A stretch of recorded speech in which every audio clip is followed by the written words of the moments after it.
Hello, welcome back. Come back again. New Year episode. What's up, guys? How you feeling? Feeling gearing up for the new year. It's been a slow start, unfortunately. I got sick last week. Was sick most of the week, and it just could not stop blowing my nose. It was just a head cold, but I mean, we're back on track now. So trying to get Yeah, I back think into it's been training. going around. It has. Yeah, there's a lot of people that worked at it. Yeah, but like I know my sister's son had it, but like a lot of people were having it like a work too. And like my wife, she had it. She got the cold, but I think she had a cold was because she was just throwing herself down. Like she gets too excited for Christmas. She like Christmas shopping, and when she goes Christmas shopping, she asks everybody else that they want something, and she gets a big list of errands like a freaking elf from Santa that she overworks herself. And she used Yeah, to be doing that previous years. Well, now she's doing the little one, so she has to right. time feeding and stuff like that, diaper, and they have to keep the little one, make sure she's not fussy. She go nap time, things like that. So it can get like overwhelming. Right. And I work weekends too, so it's not I can go with her Mm-hmm. shopping. So I think he just like brought herself to the ground. Like Christmas Eve, she had no voice that night. It was That just sucks. yeah. So she had it since then, and then my daughter she got it last week. This Tuesday, New Year's Eve. Now she started like running nose stuff like that, Yeah. and it's just that thing. But we been stay on top of it, just suction her nose so that way it doesn't like drain to her ears or like throwing like well and then go to her chest. Oh, also last Wednesday she was running a fever. Like so Yeah. that's one that worry also. Like we just keep but we have like do like rotating Tylenol and Motrin, like to take care of the fever for like 24 hours. Still take care of that, but that thing, that junk, like a lot of people having that. Is it like a sinus infection? Right. Which just take like, is that what you had? I had yeah, I mean, maybe a minor one. It really wasn't too bad as far as the sinuses. I did start out with a fever, but then it just moved to like head cold. Um, yeah, I think I had a minor sinus infection. My girlfriend got it a lot worse than I did, but What does she have? definitely she had a sinus infection. Like, Yeah, like that thing is bad. Like, I remember Kevin. Remember from the gym, Purple Belt Kevin. yeah. His grandkids they had it. They had a flu. They have they have brain infection. I saw that. It's like, That's oh my crazy. god. I didn't know that could happen. Yeah, some people I heard that people get it from like bacterial pneumonia Yeah. from the virus, but as far as like a brain infection, unless they had like a brain fluid or something like that. I'm not sure. Like I'm not a doctor, but like that's scary. That is. So that's stuff like they put you on a vent for because Right. you're not responsive. That's what happens. It is scary, especially they're Yeah. like 18 months. That's how they are. My goodness. Yeah. It's Yeah. scary. It's a delicate stage. Yeah, man. Luckily, like the last ball, like hearts go out to them, man. But it's tough. But this year, as far as like a new year, new goals, what is the strategy they have as far as like your game in jiu-jitsu for this year? To be honest, I'm working on that part. I haven't come up. So at the very beginning of the year, I was thinking, I'd like to try to compete more, but I think at this point, probably the best strategy is just get like a target number of competitions I want to do. Maybe one every so many months, something like that, and then target that. Because I don't know, I feel like between work and everything else going on, I mean, there's other things I'd like to learn as well. Like I'd like to learn more about programming. I'd like to learn more about finances. So it's kind of, I feel like I got a lot of directions I'm trying to go. So it's harder to focus on jiu-jitsu. I'm thinking about the same thing. I think we should get with this guy, not Jack Frost, his competitor, Jack Frost. Reynolds. Okay, yeah. Yeah, you go with Jack Frost. Yeah, I know that. Wow, that's rough. But he was getting his PhD while he was like getting his black belt. Mm-hmm. So like somebody that had like certain experience of prioritizing training while like studying for a PhD and at the same time working. and somebody will be like him. Yeah. And like, because you see how much he competes. Right. Yeah. He has a lot of competition. I like, that's probably somebody we should reach out to for that. Because like, I don't know for you, I'm not studying right now, anything right now. I have my family, I just work, days right here, podcast. I also volunteer during the rest season. I volunteer for the high school locally. Okay. So Mhm. usually I like to, if I'm going to compete, do it like quarterly. So be able to like get better or something. Mhm. So for at the beginning of the year, just going back to the basics. 2 months, would like to get better at guard retention in attacks from inside the guard. Okay. And also from standing, get better at timing of him fighting and getting to one takedown. A specific, like certain like takedown. I want to give it if it's a single leg, double leg, or snap downs. Like just think about this, breaking it down. Yeah. At the beginning of the year, I did open man on Sunday. Basically, was just flow roll. It wasn't like much I was like doing as far as like high resistance. Yeah. And some of the people there that were new, so didn't go with many of them because they were new. Like went like one round with the one, and then I was able to like get a submission. So it's not much I was able to learn from there. Other than Right. just repetitive stuff. I was able to go Matt Walker on Sunday. That's what I was Yep. like, right? That's what I was doing flow roll with him, trying to get myself in bad positions, try to get out of those positions. Which is something that also worked year round, anyways. Yeah. Well, as far as high resistance stuff, is just like going to work on my guard retention and specific. And this is a good time of the year if you want to break down to guard retention. Is there a specific guard that you have not used before? For example, is it a De La Hiva? Is it a spider guard? Is it a K guard? Split guard? Climb guard? Any of those that you haven't done before that you want to get better at within those 8 weeks?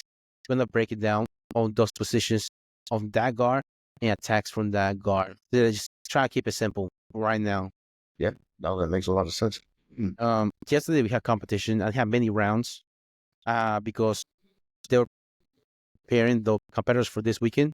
I was only able to have a warm-up round with somebody and was able to last round was going against somebody Mushu. You remember Mushu?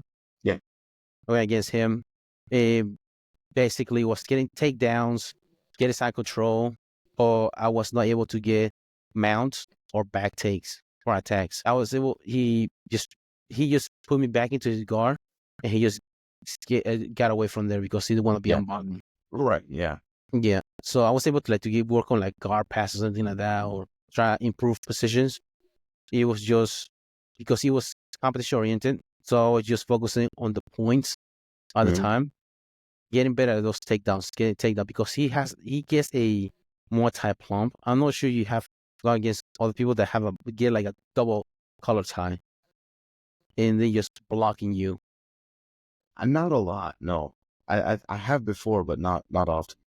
Just control. They want to control your head, Mhm. and like if you can control your head, like clearing those right there. If you know how to clear those, they can just snap in your head and snap in your head, and from there, just your back is going to wear out. And they're just going to blast you from there. Yeah. You put yourself in the bad position, getting out of that Mhm.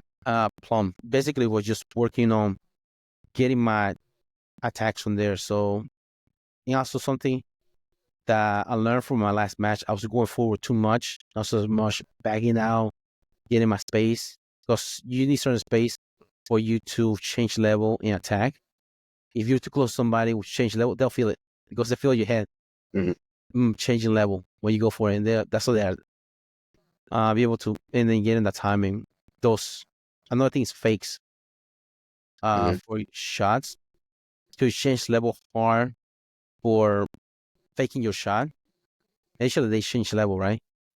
And then you come back up into your stance. And the next time you change level and they see that it's a fake, they come up. But you know, they usually come up before you. And that's why you, boom, blast them. Because Ah, they okay. think it's fake. But the fake's actually a fake. Like, they time out of position, themselves out of position. Because, for you, like, to the difference work, they have to change level at the same time. So Right. change Yeah. level and they come up before you. Boom. That's how you. That's cool. That's interesting. I'll have to try that. Yeah, because the fake usually it's two type of fake. The fake is initial fake to get them to the shot. Plus the other fakes, boom, and they come out of position, boom, blast them. Mm-hmm. Just to get yourself out of position without you having to put your hands on them. Yeah. So yeah, definitely. It's one thing I really haven't played with at all is fakes. I mean, yeah, I haven't played with a whole lot of stand-up in general, but definitely the setup for the shot is super important because a shot just from a long distance or even from like relatively close, but just with no setup at all, doesn't hit very often, it seems like. Yeah. And like in jiu-jitsu, a lot of them, they keep their legs back or like it's hard to get those legs. So you have to go around, flank them, flanking the enemy. Try to go boom, like snap. You just always remember their legs are back. They're most of the way, if you pull it on their head, snap them down, step, and also know you snap down, step back, and snap down at the same time. Because you want to snap down and away from their legs. Because that's a feel of balance. So next time they will feel balance, they're going to step forward. And I would step forward. That's what the like that you want. Okay. Yeah. The number one takedown in college right now, snap down, go behind. Snap down, go behind. Really? Yeah, because they get the legs so back, and you're able to like snap down, put a lot of weight on their hands, and you just go behind, secure your points for your takedown. Because the legs is different leg attacks, different, and also it's dog fight sometimes, wizard, etc. All the like the hand fighting and the three line of defense that you have to beat in order for you to get the legs, head, hands, hips, all three of them. Or if you're able to get their head, smack them into the mat, you don't have to go through those line of defense. Yeah, right. No, that does make sense. Yeah, if their hands are focused on the task of holding them up. Yeah. Another thing that our coaches used to tell, bounce the head of the man when you snap down. Especially you have like a guillotine pole, you bounce the head of the mat, they want to let go of the hand and put the hands on the mat because they don't like bouncing the head of the mat. Oh, yeah. Oh, hold on, let me get some composure. They Interesting. call it walking the dog. That's how they used to call it. Boom, just slamming. All right, man, hold on, let me get Think about your face, buddy. yeah. So that's like they don't like it much. If you're able to like no, that. I was thinking you were saying that as like a figure of speech, but now for real. yeah, bounce the head of the mat. They're like, man, getting dizzy. It's not the show. And that's another position is head in the hole. I don't know you heard that. Head in the hole whenever you go for a front headlock. Yeah. Okay. So it's like we usually get kind of like the head and arm, kind of like guillotine, but it's just a front headlock. So you're not really locking hands. You're controlling head arm. Just put your head behind his tricep, between his tricep and his leg. So and then you just tying it up as you're walking that way, and you just reach for the leg, and you have the option. You can fold them and get them to their side, or you can just let go of the head and just climb on the back. Yeah, I don't know if I'm quite following that position. Is that for the front headlock? Front headlock. So you go to the side that you have the arm. You didn't have plug them, right? You put your head behind the tricep there and circle that way. Okay. So that way they're not able to like pull the arm back because your head's right there. And then from there you can just keep walking and then just pulling the head because they're misaligned. In order for it to like be able to get up, they have to be head and their spine have to be like straight. But you keep walking that way, they cannot defend it, and the hair's facing that way. If you like, once you reach for the leg, you can let go of the head and just go over the leg and just control the legs from there. Yeah, because that's what you want anyways. You want to get the leg for your attacks. Right. That makes sense. But if they just stay there and they don't like try to give you the resistance, just grab the head and arm and just put them on their side. Kind of like it's a cradle. Yeah. But use your forehead into the rib to fold them like a bow and arrow. Get it to the side because it's hard to get people like there's a guillotine from there, from that cradle. But usually you want to get them to the side first. Yeah. On the far side, because you get it to the side, And then from there, just let go of the hand and get your guillotine grip and set him up. You know the position that they call the gulag is a gift wrap? I feel like, yes, I can't picture it in my head, though. What's his name does it all the time? Matt Walker. It's a gift wrap. Mm-hmm.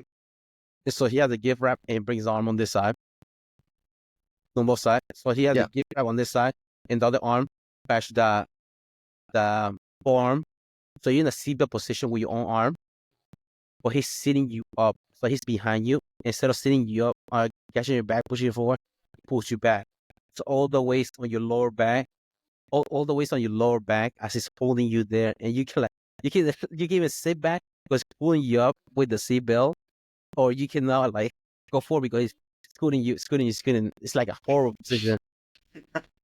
But you can do that in the reverse version of with the guillotine because you get up to the side with the cradle.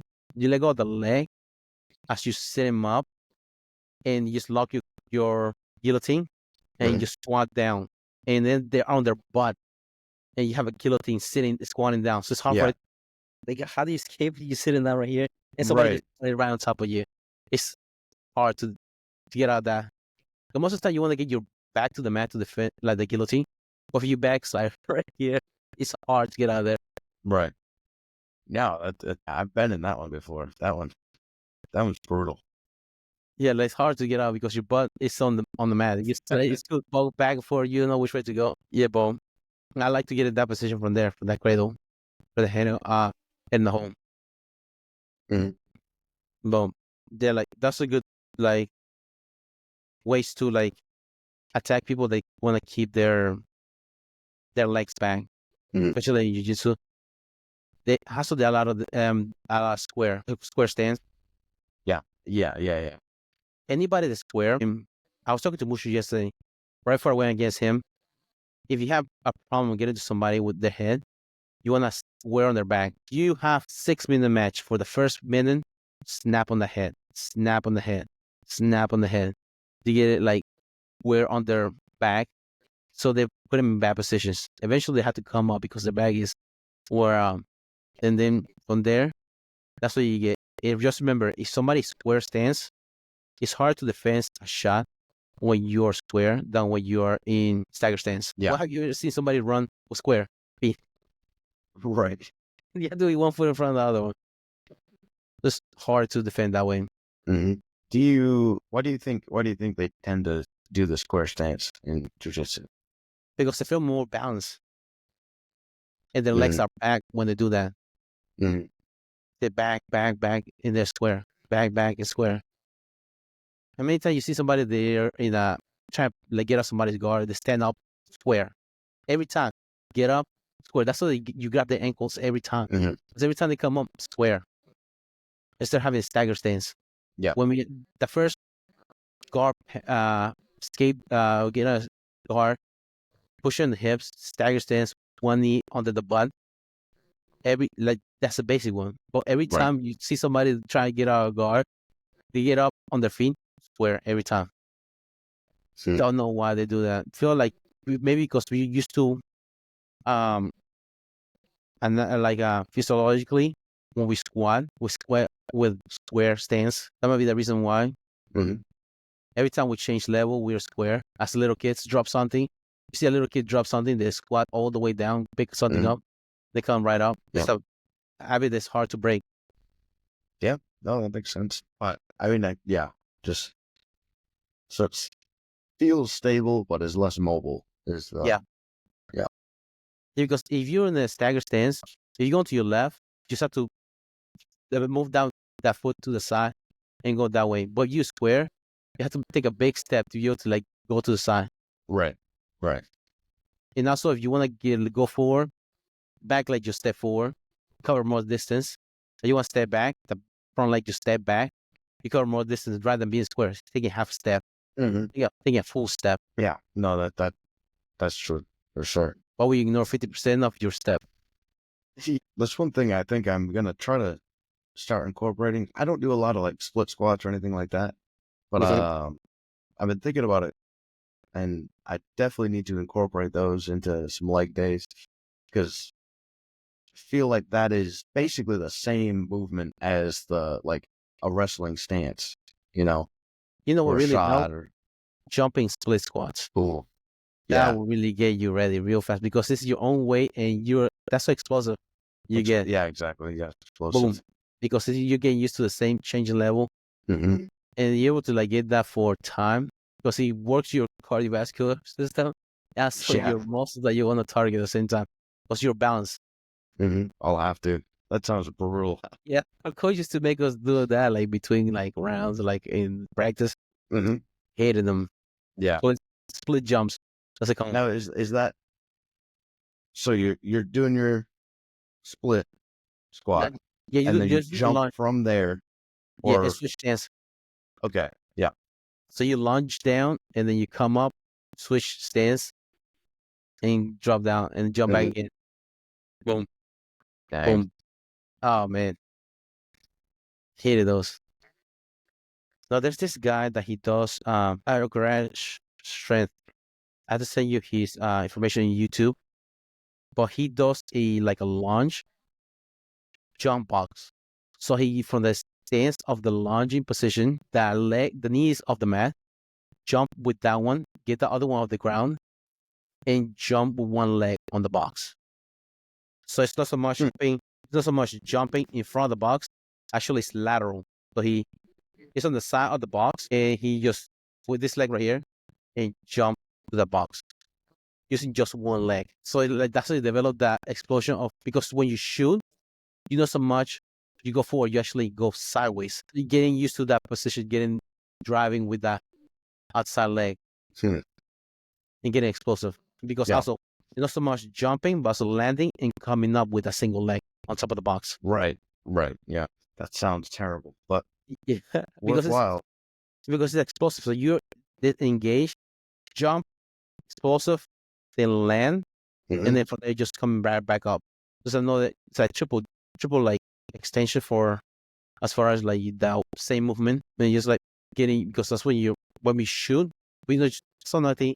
A lot of people they just do the initial shot and they just stop there or a shot. Just when the people sprawl, they against each other. But if you're able to shoot and then adjust, a lot of people do knees. A lot of like wrestlers nowadays for college wrestling, I see what they do the high crotch and they're too extended. They knee slide, adjust because as your knee slide, you get your hip close to that leg that you're attacking, and then you have to finish the shot. I think I think you muted your mic. Ah, there we go. There you go. What's it? Yeah, no, you're right. It was muted. So I guess it just gives you that extra distance then. There. Yeah, because you get sometimes when you shoot a shot, you a little overextended when they sprawl. You feel overextended, but your knee still down. You slide your knee in a little bit to Hmm. get your hips closer. Kind of like whenever you're in the squat position, you like lean too way forward. You actually adjust your hips under you to get a good position, and then from there driving. Uh, Because a lot of the explosive stuff comes from your hips most of the time. If your hips too far away from your center mass that you want to move, it's gonna be harder. But if you're able yeah. to adjust it, even that be game. Yeah. Well, it's good. I'll have to incorporate these into my 2025 workout routines. Yeah. So. Yeah, but it's just like little adjustment, like I was saying, like just making like things that you want to work on, just breaking it down Hmm. because that same applies to strength and conditioning. If you want to get good at certain movement that you want to work on, whether it's cleans, snatches, push press, you want to work yourself up in certain blocks. So 2 weeks, I mean, rather 2 months, 2 months. That's like initial, like a beginner, and then like a medial is like the next 2 months, 2 months. So by then it'll be about 8 months now, and then the rest of it just the end of the year finish up with the last 4 months. Hmm. So like same thing, you want to break down, um, kind of like Roger Gracie does, just breaking it down simple instead of like too much movement Right. at the beginning. And then, for example, when I was able to get those takedowns, I was able to get inside control last night, but I was able to get a mount. I was able to get the back, like things that you want to like you should look for. Then Hmm. like later on, I know I'll be able to get that side control, and then from there, good for the attacks. Or even during the takedowns, if the legs hanging there, just for the leg lock attack from there. Right. Hmm. But it's just putting them together. Just by now, it's not match ready because not ready getting ready for a match. We just trying on new things. Yeah. without getting hurt, of course. Right. Don't want to go practice flying triangles. Somebody like Matt Walker. Yeah. Yeah. So we just try new things in which you want to get better at the Mhm. beginning of the year. And don't get frustrated if you like, man, I'm not able to do a Torico Plata of against somebody. Like, dude, just remember where you are right now, what you're working on, and don't get frustrated because you didn't do something that you didn't plan to do working towards. Stick to the plan that you want to get better at. And if you do something good, that's extra that you didn't plan to do, extra points for there. Right. Yep. Yep. Yep. No, that makes sense. I think that, yeah, that seems like a decent way to break it down is, yeah. Because remember, we practiced in that infinite game. Right. Yeah. You never master anything completely. Yeah. And also, it keeps you motivated because you keep learning new things, how to like different positions, different attacks. And even myself, like even for like the stand-up part, I like to see like new things, how like different like wrestlers that do it. Or this guy, I don't know if you see Brandon Reed. He's just won worlds in purple belt heavyweight. Mm-hmm. He was a 3-time national champion in Division 3 in wrestling, and then he started doing jiu-jitsu Yeah. after the pandemic. So I like to see he does like break down the different like takedowns that does apply for jiu-jitsu at the same time, Mhm. especially for bigger guys. But he's technical at the same time. But also like keeps you motivated because you want to work on certain things. If you're able to like break it down, like learn from different people, like let me try this week, and just try and keep it that way. Just try to like stay in there, to like find new ways to and just working better. Because the beginning is gonna look like shit. Just to let you know, Yeah. regardless of what it is, it's gonna look like shit. So Yeah. just start from there. Yeah. But don't get overwhelmed of be able to get something out of like something that you were really working towards. So just keep working on it. Doesn't matter if you're white belt, blue belt, black belt, like learning something like so keeps you motivated. Right. Right. I think having a task or having something that you're looking for going to class, I feel like it even makes it easier to go to class because you're kind of curious going in. Um, you have a purpose. Yeah. At least for me. As it keeps you take task oriented, doesn't feel like because like we said, infinite game. So it's like damn, like I'm able to hit all this move. I try to hit 75 move in this like class. Like, oh, come on, the class is 60 minutes. No, you able to do 75 move Right. commissions during that time. Well, yeah, like it helps like stay task oriented Mhm. and see something to work towards at the same time. Yeah. And don't feel overwhelmed. Right. I think that's a big part of it. Also, I think don't feel overwhelmed by tapping out or something. Like, man, they just got you in something. Yeah. That's all. Like, Yeah. it's part of the game. Guess what? Your teammate is actually working on something. He worked against you. Right. So if somebody's not tapping you, you're probably going against the wrong people because you want to go as iron sharpens iron. Yeah. And if you're hitting them with the same move every time and they're not learning, you're also probably going against somebody that you shouldn't be. Yeah. Yeah, definitely. You have to like, at least you, also you have to be a good partner. So you have to let them know, hey man, you need to work on this, man. And show them how to get Yeah. out. But if they don't like, they just keep falling for it. Like, hey man, you have to move on. Try Yeah. something new. Mental game for for jiu-jitsu, like developing grit and resilience. How to handle losses and setback in jiu-jitsu. What are your thoughts on that? I think the scary and annoying part of developing grit is that there's plenty of methods on how to do it, but there's really only one way to do it, and that's to put yourself in situations that suck and keep going. That's the only way to develop that. There's plenty of techniques that you can use. I like using the sauna, to be honest. Set your goal for like last week I had a goal. I was like, I'll do 30 minutes in the sauna. And that last like 8 minutes of that, I could hear my heart in my head. Yeah. And yeah, but I don't know. I do like that one because, well, for one thing, if you don't bring headphones or anything, you have nothing to think about but the fact that you're in it. And Oh yeah. it's brutal, but it's really good. And David Goggins said the headphones is cheating. Yeah, For, I for believe it. Yeah, it's a huge game changer. Like I've done with and without, and it's way easier with.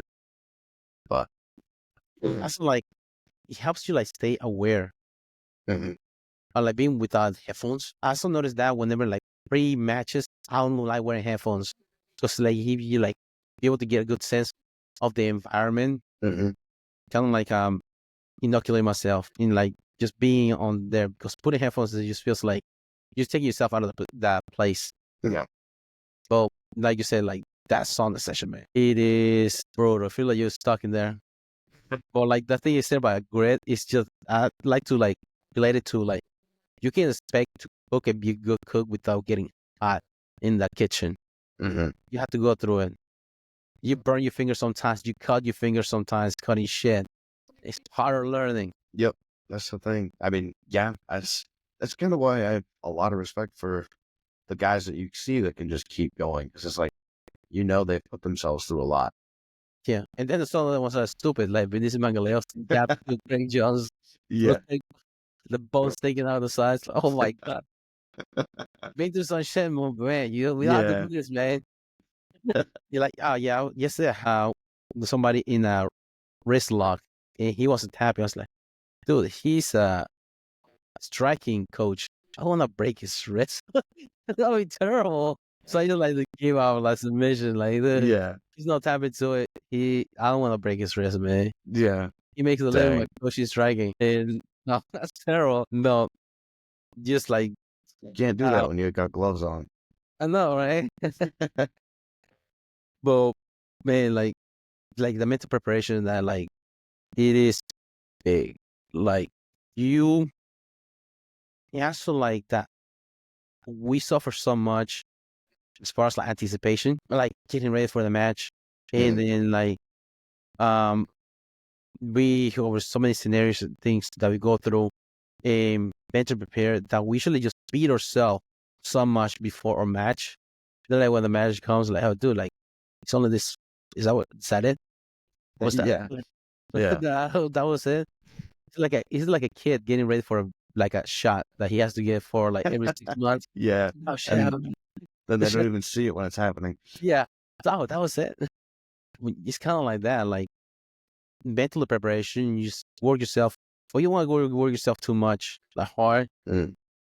Like Craig Jones, he's like some warm up and nothing. You just take it show up. Yeah, Hey, yeah. don't go hard. Don't go hard on rounds.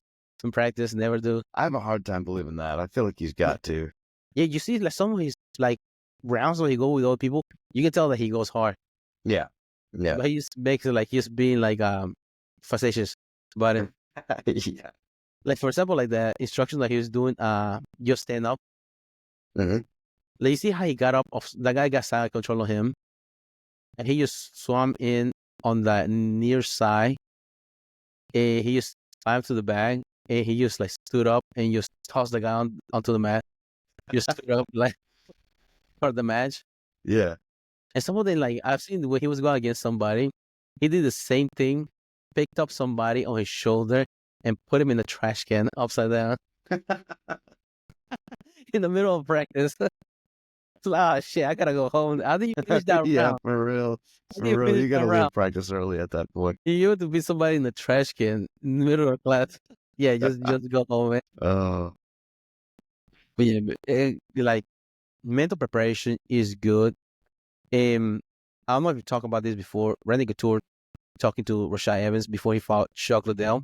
hmm Rashad Evans, he was like a big fan of Chuck Liddell, because the Ultimate Fighter, and he was like, man, I'm gonna fight Chuck Liddell, former heavyweight champion.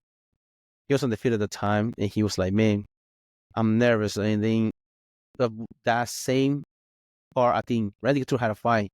So I went to Randy Couture's room and talked to him. Like, hey, wasn't it? Because Randy Couture already fought Chuck Liddell, I think 3 times. He beat him once and lost twice against Chuck Liddell. It's like, yeah, like, man, what advice do you have against Chuck Liddell, man? I'm like, I'm really nervous. Like, man, come on, help me, man. Help me out. And Randy Couture just straight up to him, like, hey, man, in order for you to be in this sport and be successful, you have to make friends with the worst outcomes. Either win or lose. If you lose, the sun's still gonna rise. Your loved one's still gonna love you, and you'll keep on living your life and be successful where you want to be. This is not the end of the world. Become best friends with the world. You able to like overcome that. The winnings come easy because you're not so afraid of losing. It's like the kids that's afraid of sleeping by itself because of the monsters that's under the bed. Mm-hmm. Once you like get you over it, you will like sleep just fine. Yeah. Just like keep it simple. Yep. I can see that for sure. Because some of us they just get so worried about losing that. Guess what we do? Lose. Because we worry about it Right. so much. Yeah. Yeah. You worry so much about losing, you're not thinking about winning. Yeah. I wanted like a story about athlete. I was looking this video before right here. It's about Dan Gable. He was a coach for Iowa. He was a successful like college wrestler. He was like he only lost once. He won at that time. They only have freshmen were not allowed to wrestle for the team. So they only had like 3 years eligibility. And so Dan Gable wrestled all 3 years. He 3 times finalist, 2-time national champion. The only loss that he had in his career was against somebody in his senior year in the finals. But he was like good wrestler, good coach for Iowa, and so he coached the national team.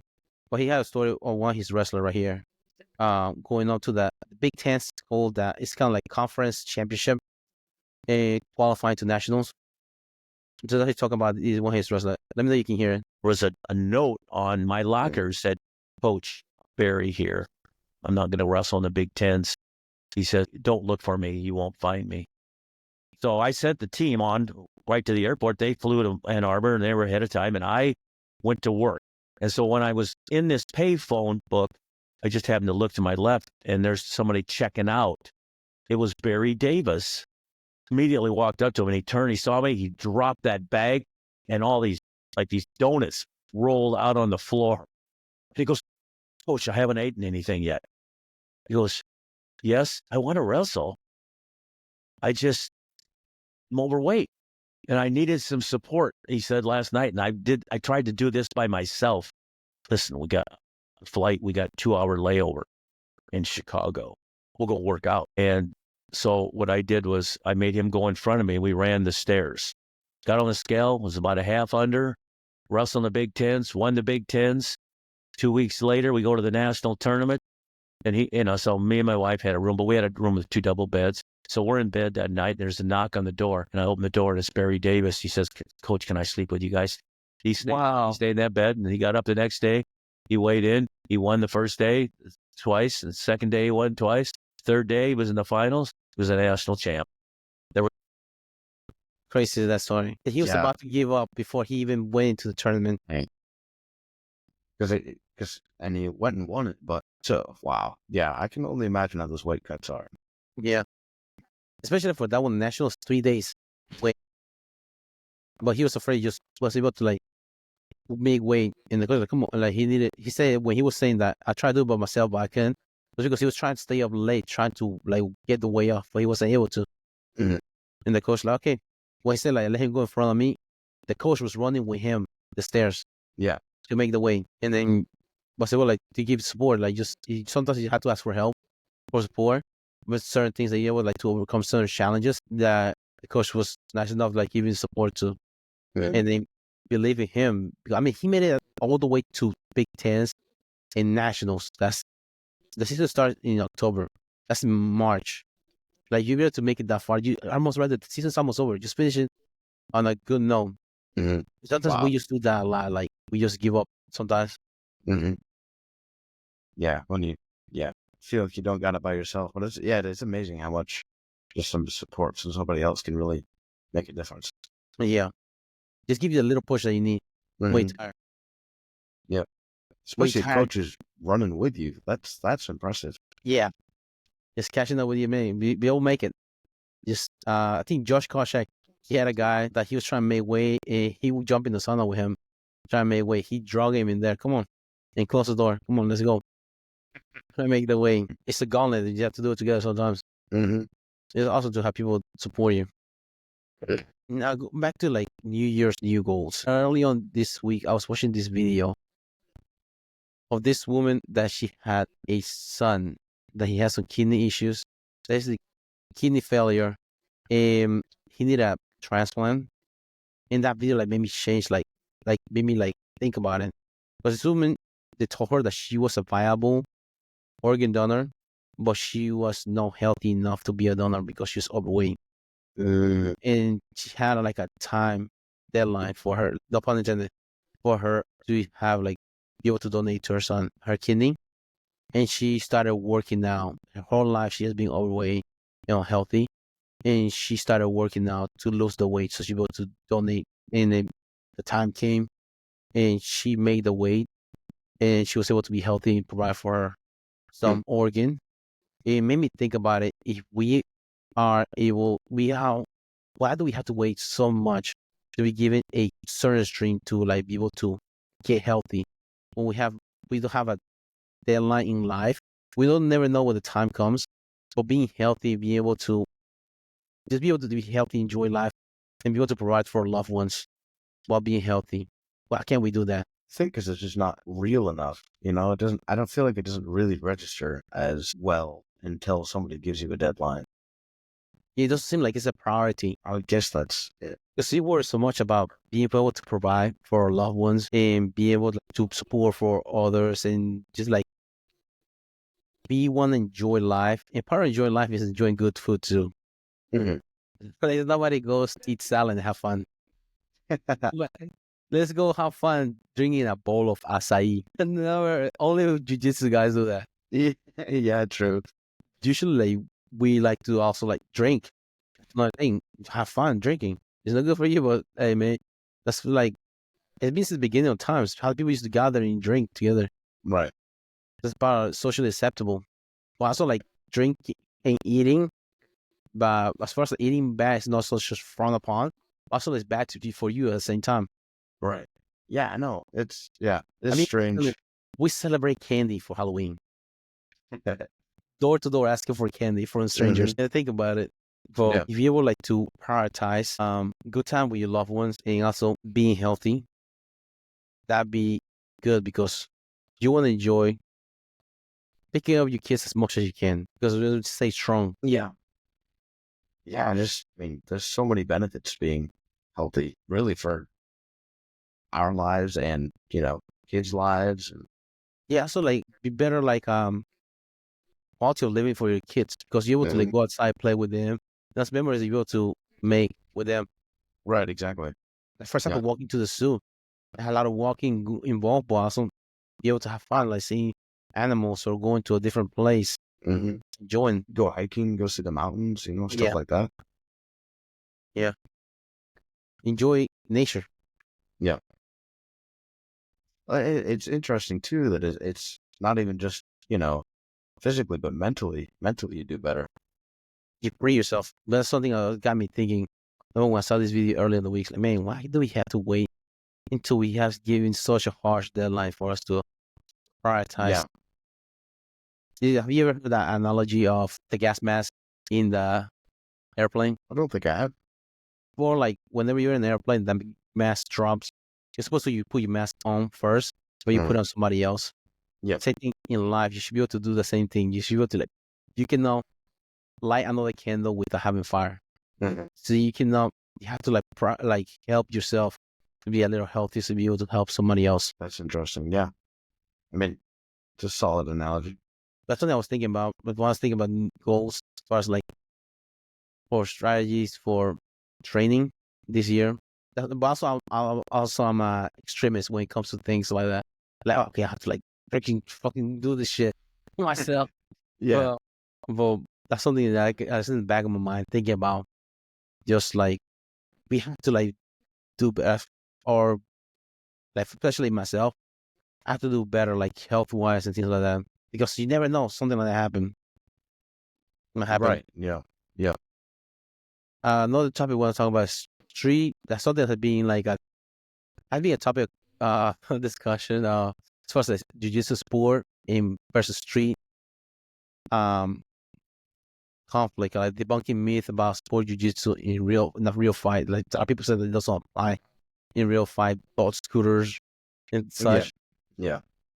What do you think about that? So as far as jiu-jitsu in a street fight, I mean, obviously there's value in it. There's no way it doesn't have value.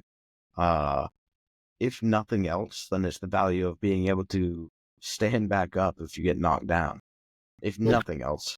But it's really, I feel like it's hard typically to have a great conversation with somebody who's making this argument, because I feel like a lot of the time they just don't know what they're talking about. Yeah. The people who I feel like a lot of the people that say they practice jiu-jitsu, but they don't practice sport jiu-jitsu, they only practice the street jiu-jitsu. I feel like a lot of the time, I don't know, how do I put it? I feel like they just don't know much about what they're training for. I mean, some people do, don't get me wrong. Some people definitely do, but I don't know. It's a weird conversation, but it definitely has a place. Yeah. Think about, I wonder what it comes from, the difference between sport jiu-jitsu and street. Because how many videos have you seen people getting strangled or getting pulled down by somebody and waiting for the cops to get there, and just the person just being Matt Sarah. I can never remember his name. He's from they call him the Wizard. He's 145-pounder fighter for the UFC. Your boy fought him before. He did support him. Knock him out. Leg lock guy. Oh, Ryan Hall? Yes. Yeah. He got somebody, some drunk that they were at a restaurant. He's pull him down. He's 145-pounder. Just hold somebody down. I will. Yeah. A woman that in Brazil, she's a MMA fighter. This guy stole her cell phone and she just beat the shit out of him. Beat the shit out of him. Dang. He was crying so much that he was calling for the cops. Please arrest me. That's funny. Started to stole the cell phone from somebody else that you didn't know. But how many of those do you see? Right. That does apply in street? I've seen another one, a guy that was trying to kidnap somebody's kid. That guy just grabbed the guy, holding down till the cops show up. Mm-hmm. There was a case recently about a guy that he had a chokehold on somebody, and the guy died because of the chokehold holding the train. That was the Marine on the train. Yeah, I saw that. How's that apply for street fight? Right. But I wonder if they're talking about sport jiu-jitsu itself rather than self-defense jiu-jitsu. That's what I wonder. Because sport jiu-jitsu is a lot of, for example, I was talking about, point oriented. So you kind of the karate. Because kind of I want to say the example of karate. Because back in the day, karate was, for example, I think it was Kyokushin karate. Was a lot of knockdowns and things like that. Mm-hmm. But then they went away from that to points. Mm-hmm. In which they're afraid, some people maybe they're afraid of that sport jiu-jitsu might go to that extreme. Not so much of going for submissions, but rather that positions and submission attempts rather than going for the killer instinct of the sport. So I think as far as sport jiu-jitsu is concerned, I feel like most of the top competitions right now, I feel like they're aware of that. I feel like they try to discourage the point game. IBJJF being the exception. IBJJF has become kind of a joke. Just blows my mind. All the videos out there of people forcing the false reap. Yeah. To get the guy disqualified. That is wild. That should never happen. That should disqualify the guy who does it. Your wife should laugh at you every night. Yes. Yeah. If it goes down that path, yes, absolutely. Jiu-jitsu will be worthless here in a minute. You never be allowed to raise your kids. Jesus, shit like that. What the fuck are you doing, man? Fucking asshole. Just forcing bad positions, to get people disqualified. Yeah. Are you in the game of disqualification or the game of winning? Yeah, for real. Yeah. That's the sport of cancel culture. Yes. I know that was a sport, cancel culture. Oh man, do you get canceled at IBJF? Yeah, man, somebody canceled me for the false reaping. But damn it, but that's so gross. It is. How do you sleep at night winning for the qualification like that? I truly don't know. I don't know how you feel any satisfaction after that. Yeah. I don't know. I mean, the stuff that always seems to come up from people who don't grapple or don't like grappling is A, you never want to go on the ground in a street fight, which might be true. I mean, preferably, yeah, I would rather not be on the ground. So most of the time, I'm going to walk away from the fight anyway. But Yeah. that being said, the benefit of jiu-jitsu is it's not like other martial arts where you're forced to hurt somebody. You could Mhm. if you need to, but you can also just hold them down and subdue them till the cops get there or whatever needs to happen. Just like Sarah, whenever he was that drunk, the Mhm. restaurant, Yeah, he was exactly. holding it down. And he was coaching him as he was holding him down at the same time. Like, dude, you don't want to do that. You don't put your hand there. Let's go start again. Let's go start the round. Reset. We're restarting from me on mound, okay? Yes. But Mm. like also like you were talking about don't go to the ground. So the takedowns are important for a street fight. You have a Mhm. good takedown, you just probably keep taking them down, taking them down, taking them down. Mhm. It's like fuck. I don't want to go against the guy. It's not like they're gonna pull guard and go to the ground because they don't know that. Yeah. You've also seen the street fight videos that don't go well where the guy doesn't know any takedowns and he just looks like a fool out there. Oh That's yeah. crazy. Oh yeah. You're surprised how many people are so. I wonder if people watching so many videos of lucky punches, they get confident watching Mhm. those videos. Like, oh, I can do that. And Yeah. you just like get into a fight with people on the street they don't know It's really crazy. and who they're with either. Yeah. Because you know who's with the guy that you're going against. Right. Yep. Like, like you said, striking awareness. If you see people that stand in a certain position, you know they're trying to hit you. Right. Yeah, like you'll be able to tell, and you will like see it from you practice sport. We'll see those positional control, like you say. If you in a street fight, would you rather be bottom or you want to be on top? Top for sure. For sure. You can just control the match, Hmm. especially somebody that don't know anything. Yeah. If anything, I But just get back. I just get back when they're on turtle. I just ran the whole time. yes. Yeah. Ah, shit. Get off my back. Get fuck off. Just holding the color on the back of the Yeah, for real. Fucking Bronco. yeah.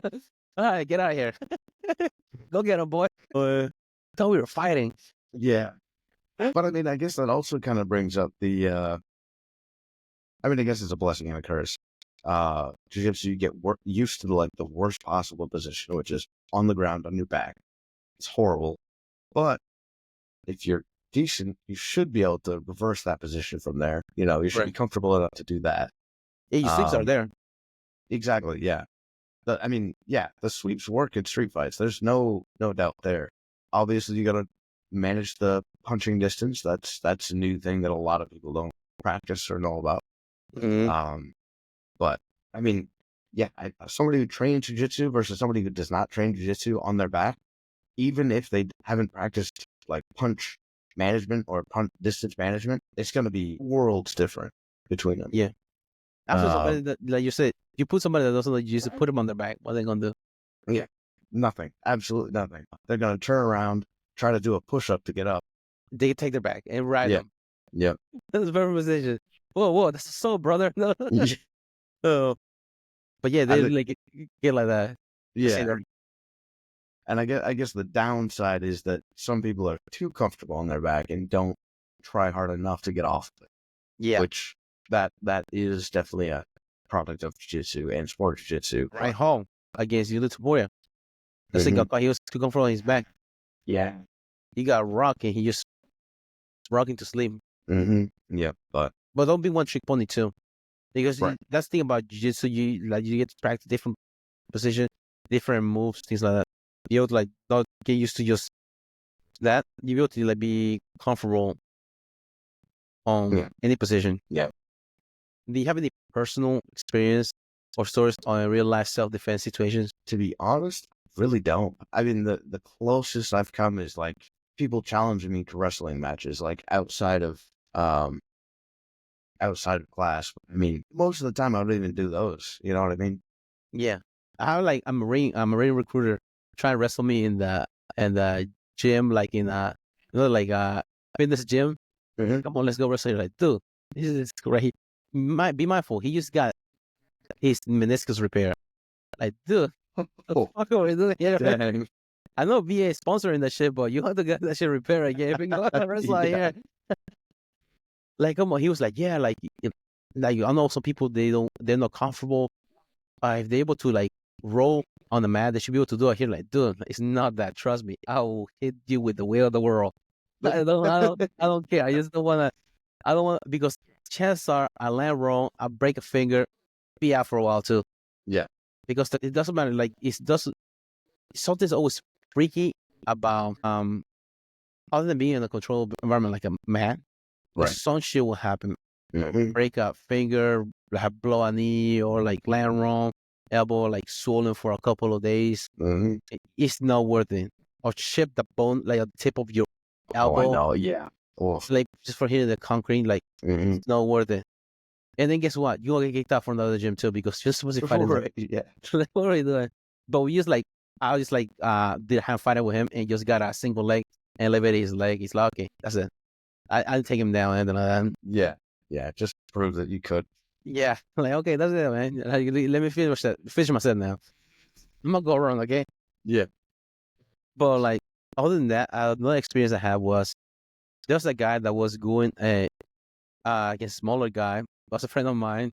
Both of them were friends, but the bigger guy was a drunk that like pick on the little one. And then I was separating, and what the big one hit me. I was like, "All right, bitch, I'm gonna fuck you up now."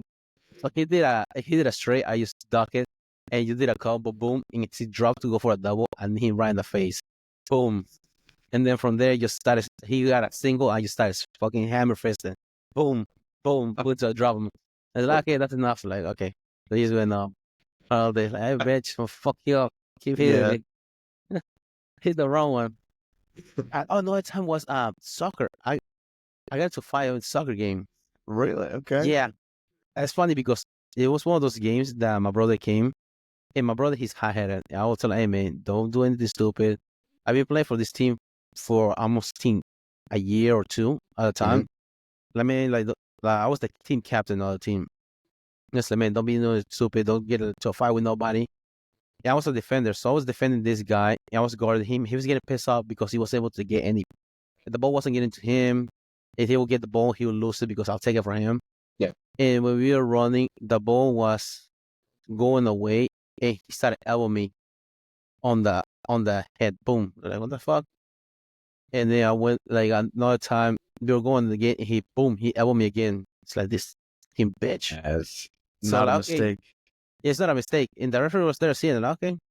So another time, it was a corner, and the ball went, and then I saw him out of shadow. He jumped up, trying to elbow me again. I ducked down, and he fell on the ground. I was like, all right, bitch, fuck you. Started raining down punch, boom, boom. And then he got on all fours, and I just started hitting, like, keep his head down. And I got from behind, and I started hitting from between, from right here, because he's looking down, right here, boom, boom. I started, like, fucking him up. And then after that, I got a red card. I got kicked out of the game. But also, he had a gash right here on his forehead. So I had to leave the game. So both of us got kicked out of the game. It's like, oh, fuck it. We're down, man. Anyway, so Yeah. if I'm It's your going out, decision. oh, yeah. Hey, I'm going, if you're going to be a man down, they're going to be a man down, too. I was like, ref, do you see the whole time he was elbowing me? I didn't see anything. And then I told him about, I think about it was, I think the referee was pissed off because both of our teams had red. So the referee let us borrow some white jerseys that he had for us to play, and got blood and ripped his pictures. I was like, fuck, my bad, ref. I owe you a jersey. And then I took my stuff off. I was like, let's go, because the cops are on the way here. So tomorrow, let's go get in the car to get out here. And we just left. Yeah. It's like, oh, man. But and the thing about it was that the teammates knew that he's hot-headed, that whenever that he got into a fight with me, none of them jump in to separate. Dang. I said, fuck that guy. He's an asshole anyway. He decided that for himself. Yeah, fuck him. We didn't go start a fight with the whole team because of that asshole. Yeah. That's funny. I was like, oh, man. Boy, yeah, man. Like, that's the only time I can remember, like, just like, dude, I ain't gonna let you just fucking hit me the whole time. Like, dude, Right. you hit me like twice. Like, you see again, you trying like hit me in the back of the head. Like, jump. He thought he was jumping like Achilles from Troy. No, bitch. Fuck you. I just dug down. And then after that, the separators, and he kicked my leg. And I just caught his leg, and then it just single boom, slam into the ground again. Fuck you, get the fuck out of here, man. I'm out of here. I already kicked your ass, or your head is busted. What the fuck Yeah, for else you real. want, man? You're not gonna get your revenge at this point. No, fuck you. Go clean yourself up. Here's a rack. Clean yourself up. Done with you. But yeah, like that's one thing. I don't like starting fight, but like when like somebody like does such like I'm fucking you up, man. I'm finishing it. Yeah. Because like you just let people just treat you like that. Well, that's the thing. If you let that fly, they're gonna keep doing it. They have no reason not to. Yeah. So the I was trying to teach my daughter. My daughter, I don't know if I told you about like whenever she was in Jiu-Jitsu, this is the kid that came from he got kicked out of a local, I say like Taekwondo school. They started doing Jiu-Jitsu because he got kicked out from there. Then after class, they had like a pair of gloves, and they one had one glove and the other one in the other one. So that kid, he had a right glove. My daughter had a left glove. And then they're okay, let's go. You go play around. So the kid punched Vandy in the stomach really hard. I said, oh. And Vandy just saw red, and she just grabbed the hand that had no glove, boom, right to the nose, and broke his nose. His nose is bleeding. Oh, really? Dang. So that's right. Like, Jamie, he hit you. Like, you're not supposed to be hitting hard like that. You just play around. Just like hit her like as hard as you could. Like, Yeah. oh, like, okay, that's fair enough. Also, trying to defend yourself. And then after that, the fitness, this like a weightlifting gym right here. They have a daycare there, so I usually bring her, my daughter, Vandy, and her sister, a little one. And when she was there, she said there was this kid that was hitting all the kids. He almost hit her sister. She just grabbed her like, okay. And then another time when Vandy was there by herself, this kid hit her in the head with a flip flop. He was laughing. Like, okay, next time I want you to punch you really hard in the nose and break it. Okay, because you tell the teacher doesn't do anything, like the person's there not doing anything. Just on your hands now. Yeah, and that's what I told her. So you told her it's okay. You don't get in trouble for me. So next time I went there, after that incident, I told her, hey, which was this kid's name? I said the kid's name.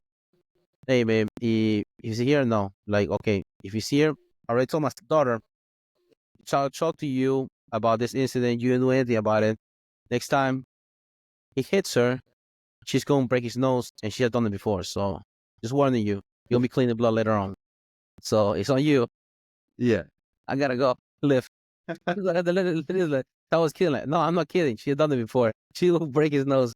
And I was like, oh no. Luckily the kid wasn't there that day, but I told her, like, man, if there's a kid like that and you tell your teacher they don't do anything about it, you have to check them. Mm-hmm. You have to check them. Yeah. I mean, yeah, it's at a young age. If you can get away with something, you will. Yeah. You gotta teach them too. If you just don't learn that at home, when we're little, if you do something wrong, you got your ass whooped at home. Because in life, that might happen. You step on somebody's boundaries, they'll kick your ass because of it. Yep. It's an important lesson to learn life. It is. Yep. I think that's, for sure. I think that's one thing that Jiu-Jitsu helped me with specifically is like making me more confident in that area, realizing that the worst a lot of people can do to me is, talk shit. But, I can hold my own against a lot of people. I'm not going to say everybody, obviously, but, a lot of the average people, especially, like, okay, worst you can do is that. If you try anything else, I can stop that. Yeah. I think Forrest Griffith talked about during the book about that. This book, I think, Get Fight. He talked about why is fighting, like the sport itself, so archaic and barbaric. It seems like demons are barbaric, but everybody defaults to it whenever they try to settle the final score for something. You playing soccer, you playing basketball, you playing hockey, you don't agree with certain call. What do? Resort to fighting somebody. As you settle the final score. If you are comfortable in the fighting aspect of any scenario, you feel comfortable being yourself and not being so arrogant at the same time. Because you know what the outcome can be if you get it wrong. Yeah, that's for sure. Yeah, it's funny. I really have not had any real fights where somebody tried to do something to me physically. Yeah, most of the time, I usually just ignore people. Right, exactly. It wasn't They got pretty thick skin. Yeah. I don't Hey, really care what most people say. I have pretty thick accent when I don't want to argue with somebody. That's like I don't speak English, and they believe me. Oh fuck! I'm supposed to argue with somebody that can't understand me. And fuck you. Yes, yes, Sure. yes. I don't understand. Yes. Remind me of have you ever seen Borat whenever he was learning how to went to driving school? I don't And remember that part. somebody cut him off. He was like, "Fuck my mother, I will eat your shit." That's reminded me of like it's always somebody. Oh, let's fuck my mother, I will eat your shit. Like, what the fuck? Yeah, the other person's like, what? How is that insulting to me? Well, yeah, man. Like some interactions is weird. Some people like just want to argue about everything too. Mhm. Just let them argue. Like in order for it to get into argument, it has to be two sides. If you agree with them, what? Like, oh yeah, sure, yeah, you're right. Like, okay, go ahead. Okay. So like it's not like it's like for example like scores in practice. Nobody keeps scores to how many submissions you get, how many times you get submitted in practice. Mm. Kind of like that, unless like it's like real life situation in which are like somebody like escalate or there's a fight, somebody going towards your family, like, because you can step out of there like out of the situation. You see like something like it's getting too crazy, you can step out of the situation, but like it's like they keep following you stuff like then you have to escalate it from Mhm. there. Yeah. But most and- of the time avoidable. Right. Almost all the time, really. I wonder, like, also a lot of those interactions are minimal as far as times. For example, driving, somebody cut you off or do something like crazy, almost like are you in a wreck, things like that. It's minimal because after that, where's the chances you run into that person ever again? Yeah. So like, okay, so you go to the next mile and just go on by your day. Mhm. Instead of getting so wrought up, one like getting to argue with somebody, they go to the next life, flip them off and stuff like that. Like, dude, the chances you'll be able to see this person ever again, unless you're your neighbor, then yeah, you have a problem. But Right. Yeah. if it's like driving around, like in the highway or something like that, that if you think about mathematically probabilities, chances of running to that person ever again, Right. minimal. Yeah. So why And waste? if you do see him, you won't remember him. Yeah. So why waste? Yeah. Time, effort, and all that stuff on that. Yeah. No, it's true. And sometimes, most of the time, people are having a bad day when that happens. Yeah. Yeah. Give That's true. benefit of the doubt. Maybe they're having a bad day. Yeah. It always does make me laugh though when somebody does something like driving like an asshole, and then they like pull in front of me and they're like missing a bumper or something. It's like, yeah, I wonder what that is. And for sure, don't want to be driving too close to him because he'll fuck your car up too. Mhm, Like, let me get the fuck away from this guy. Noted. Yeah, this guy has no fear of. Yeah. Like, dude, if he's driving his car like that, my way he'll do to yours. Mhm. Just like, let me get away from this guy. It's like the analogy of somebody having a face tattoo. If they're willing to do that to their own face, what they will do to yours. Like, yeah, let me get away from this guy. Yeah. I That's don't want to funny. fight him. He'll probably bite you just for the fuck away. Yeah. Oh yeah, this guy definitely eats nails. This is that type of guy. But yeah, man, rough one. Yeah. But like, yeah, street jiu-jitsu. Now, what's the difference between sport jiu-jitsu, you say, and self-defense jiu-jitsu? I think the major differences would come from like guard play. You know, I feel like that's really the only differences that I can tell. Yeah. Because really, especially if you have a top game and you're doing jiu-jitsu, like that's the same stuff you want to do in the street fight. You know what I mean? Stay on top. Just the points to move to different positions. Those positions are better positions. That's why they are more points. That's why mount is more points. That's why, you know, you get points to getting to half guard. You get some points for going to knee on belly because they're good positions. I think really just the downfalls are if you're too comfortable on your back and you don't know to get up. Just retaining guard. Yeah, just retaining guard. Although even that can be helpful, I think, because it's better than somebody just getting past and, you know, side mounting you and ground and pound. You know what I mean? Mm-hmm. At least you can gauge distance for a little bit and then hopefully You do control the something hips else. too at the same time because most of the power comes from the hips too. Yep. And you also control posture. It's hard for somebody to throw punches when you Yes. Has buried in your chest. Another thing you were talking about, you would think that sport jiu-jitsu helped the game evolve because there's so many guards that are different now that we know about. If it would be possible to know about them without sport jiu-jitsu, That's as true. far as like all different Japanese name, Kinabasami, as far as like K-guard at the same time. Those are different guards that you implement into use itself, rubber guard, another example that without the sport jiu-jitsu, we wouldn't know about it other than just the regular close guard, half guard. Yeah. That we know of. The sport itself, well, if this is like predominantly just focused on points, it's not really like evolved as far as the jiu-jitsu element of it. And well, also there's another sport jiu-jitsu, which is combat jiu-jitsu. It's a little bit more realistic as well too. Yeah. You see the video I sent you where the guy was in guard, and the guy's like self-defense, like because the they were just trolling on the crowd, and then Eddie Brown was like self-defense. That's his supposed to. I don't remember that one. Self-defense. Like Brazilian and Portuguese accent. I was like, oh yeah, because the guy was American that was trolling. He was like self-defense. Like, that's why he say self-defense. That's funny. It was funny because he got his black belt on the Brazilian John Jog Machado. He got his black belt on the John Jog Machado.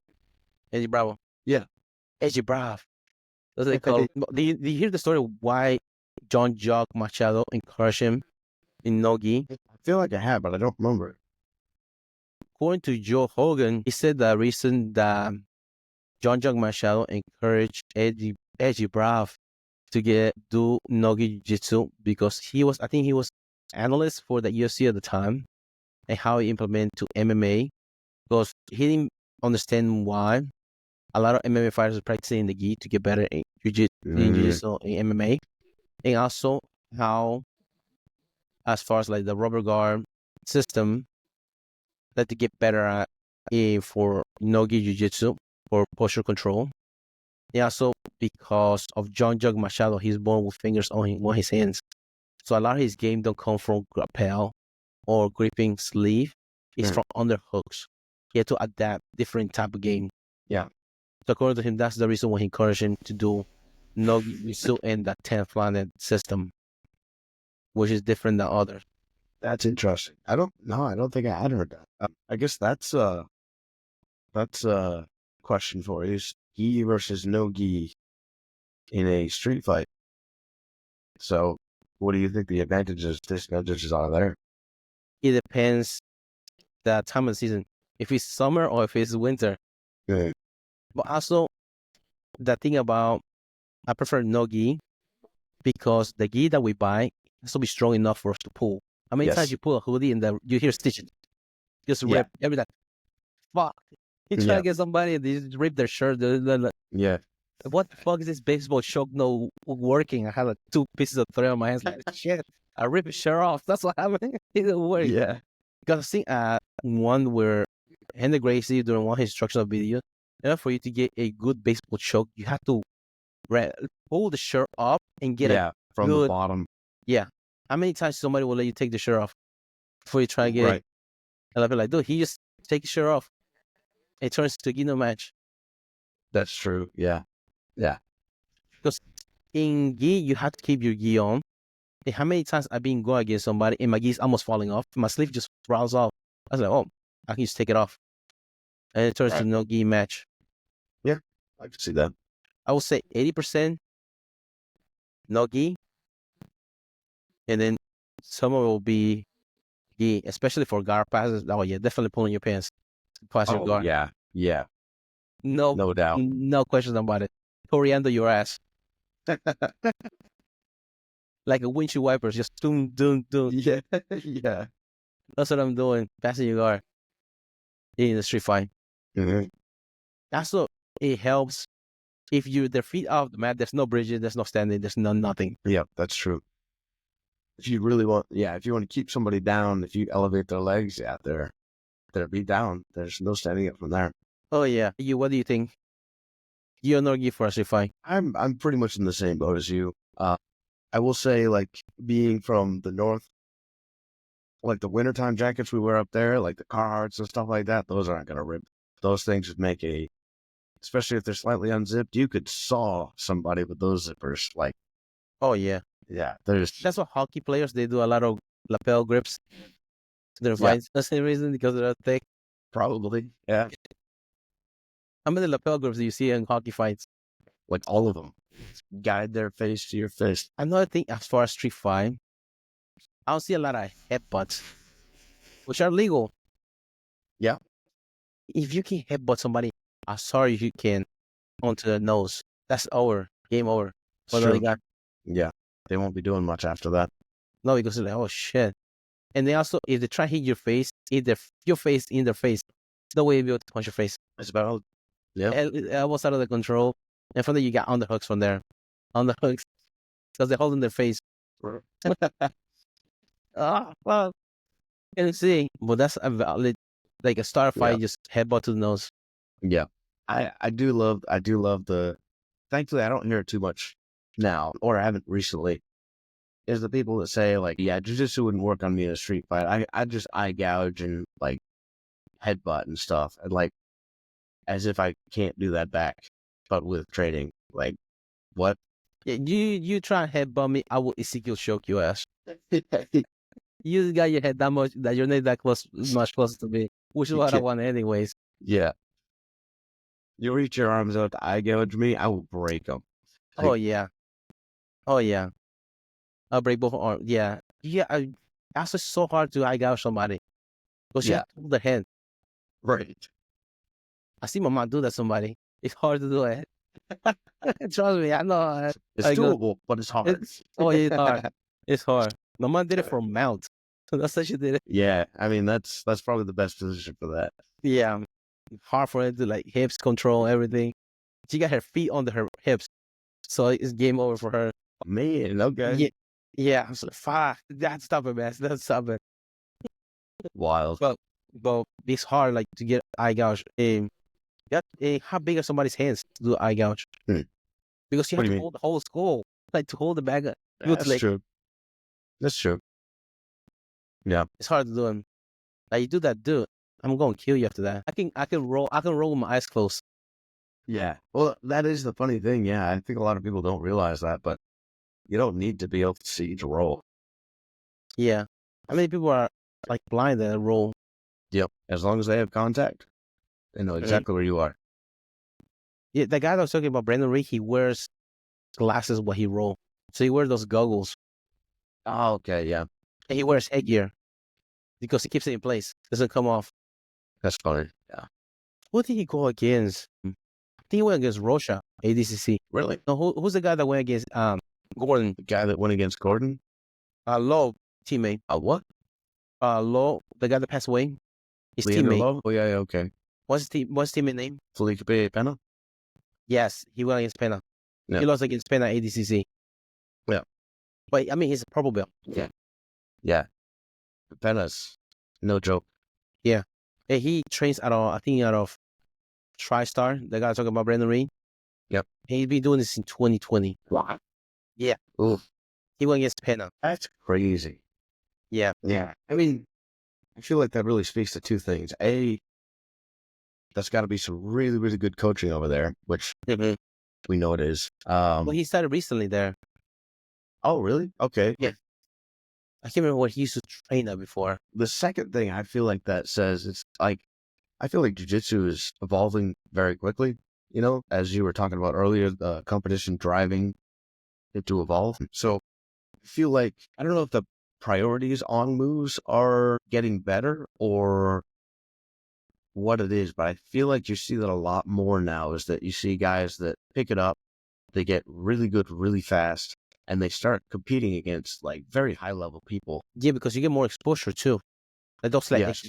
like quality rounds that you to get him like so much faster.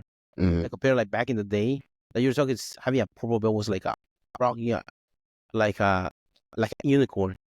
Yeah. In your area. But nowadays you would like to go like see all these people that are different like games and they're high level as well. You have to like you just go to like to a local seminar or something. Like, you go to roll with them, you pick their brains at the same time. You don't have to like physically be there. You're also like asking questions online and things like that. But here you go. I think he's Daisy Fresh. That's what he's with before he went to TriStar. Okay. Also, very good gym. But yeah, did they take over? I think they did pretty well at Worlds. Was that? Daisy Fresh, as far as the competitors, because he won. There are a couple of other ones. They were in there as far as like submission wins at Worlds last month. He was Daisy Fresh had, oh man, let me show you this picture of him. See how menacing he looks. What he wears to roll. Now tell me, this guy smacks your girl's ass. What do you do? Run, hide.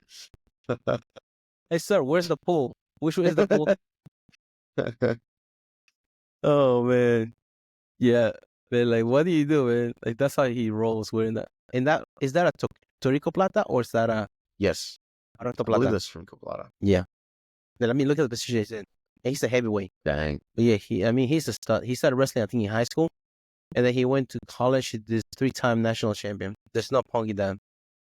Yeah. Well, and that's the thing too, is you guys that have put that kind of time into wrestling, I mean, I feel like at that point you've learned the hardest part of grappling.